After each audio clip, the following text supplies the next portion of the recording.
বিশ্বের সামরিক শক্তিতে মিয়ানমারের অবস্থান ৩৫তম। তাদের রয়েছে আধুনিক অস্ত্রশস্ত্র ও বিশাল সেনাবাহিনী।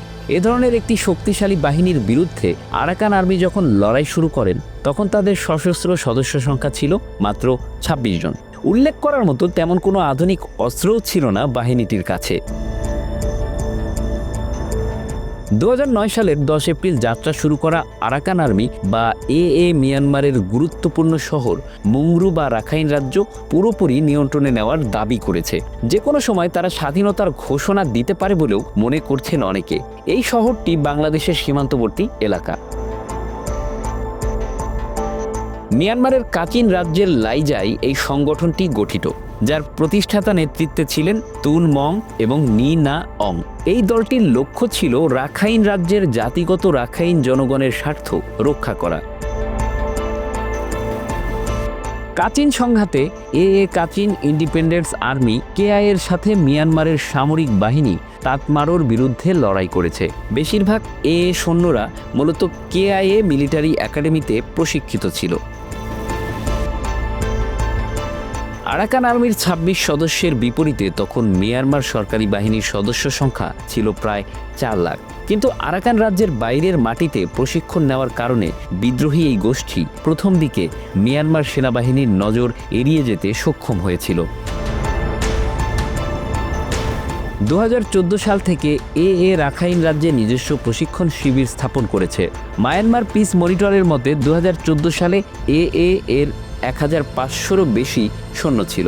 ২০২০ সালের জানুয়ারিতে আরাকান আর্মির প্রধান দাবি করেন তাদের ৩০,০০০-এর বেশি সৈন্য রয়েছে।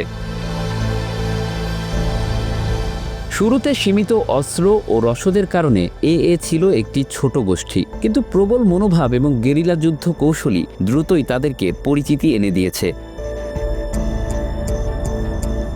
২০২৩ সালের নভেম্বরে মিয়ানমারের পশ্চিমাঞ্চলীয় রাখাইন রাজ্যে নিরাপত্তা বাহিনীর সদস্যদের উপর আক্রমণ চালায় আরাকান আর্মি। এরপর রাজ্যটিতে দুই পক্ষের মধ্যে লড়াই শুরু হয়। আরাকান আর্মি হল ইউনাইটেড লিগ অব আরাকান এর একটি সামরিক শাখা। রাখাইন গোষ্ঠীর বৌদ্ধ ধর্মাবলম্বীদের এই সংগঠন নিজেদের ইতিহাস ও সংস্কৃতিকে সামনে আনতে চায়। বর্তমানে আরাকান আর্মির নেতৃত্ব দিচ্ছেন commander in chief major general Twan Mrat Naing এবং vice deputy commander brigadier general Nyo Twan আং।